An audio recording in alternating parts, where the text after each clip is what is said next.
બોટાદના રાણપુરમાં ભારે વિરોધ પછી હવે ફરિયાદ દાખલ થઈ છે। બરાનિયા શાળાના આચાર્ય સામે પોક્સો હેઠળ ફરિયાદ થઈ છે। આચાર્ય હર્ષદ ઝાલા સામે પોક્સોનો ગુનો દાખલ કરાયો છે। સ્થાનિકોએ વિરોધ નોંધાવીને આ ફરિયાદની માંગ કરી હતી।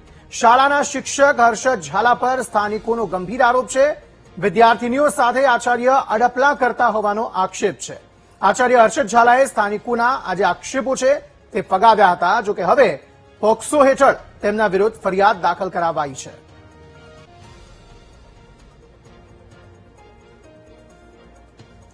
શિક્ષણ જગતને શર્મસાર કરતો આ મામલો સામે આવ્યો, જેમાં વિદ્યાર્થીઓ સાથે આચાર્ય અડપલા કરતા હોવાના આક્ષેપ કરવામાં આવ્યા છે।